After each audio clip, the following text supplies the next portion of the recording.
Welcome back, fight fans. Welcome back. Let's just dig right into it. Luis Ortiz and Joe Joyce might actually happen. According to Joe Joyce's manager, Sam Jones, has declared it's a 95% chance that these two will fight later this year. So it looks like these guys are going to get it on at some point. And let's just break down these two fighters. A lot of people in America don't really know Joe Joyce as well as they should. And a lot of people seem to think that Luis Ortiz is unstoppable. I like Luis Ortiz. I think he's a very good fighter. I think he's a top fighter. I think he's very technical.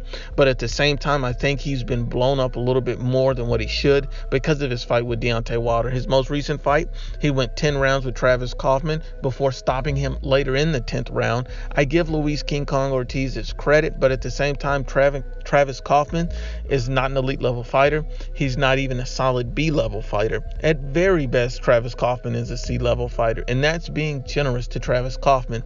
So if he goes the full 10 with Travis Kaufman but stops him late in the 10th, I have no problem thinking that Joe Joyce can go even longer. I mean, if you look at the dimensions of each particular fighter compared to Luis Ortiz and Joe Joyce. Now, Joe Joyce has a lot of amateur experience, but at the same time, Joe Joyce does not have the same level of professional experience Luis Ortiz has. So that is going to be one box checked in Luis Ortiz's favor. Luis Ortiz is 30-1 with 26 knockouts. His lone defeat came to Deontay Wilder.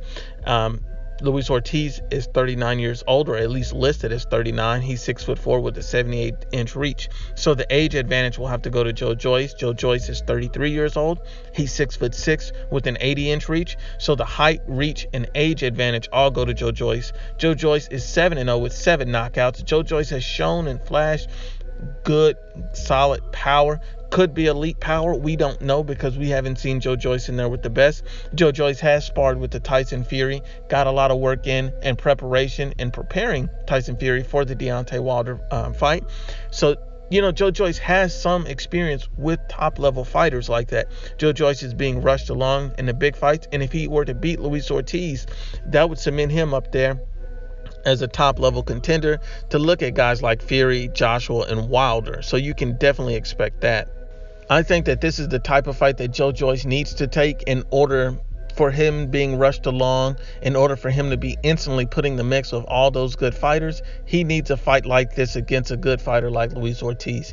Now, my thing is, I think Luis Ortiz has stamina issues. I think Luis Ortiz, we've already seen that, he can take some big shots and keep going, but ultimately Luis Ortiz has been stopped. Luis Ortiz is much older. Luis Ortiz has stamina issues. He has blood pressure issues, and he's just recently went pretty much 10 rounds with the Travis Kaufman, who's a journeyman. So at this point, if you look at it like that, Joe Joyce, I think, has an astounding chance. I label this as a 50-50 fight. I know a lot of guys are going to hype up Luis Ortiz because of how good he did against Deontay Wilder. But at the same time, Wilder's not a top-level boxer. Wilder just has a big punch. He's a one-trick pony.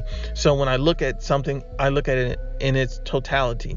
If Luis Ortiz was younger, stronger, fitter, he would have got Deontay Wilder out of there in the 7th round, in my opinion.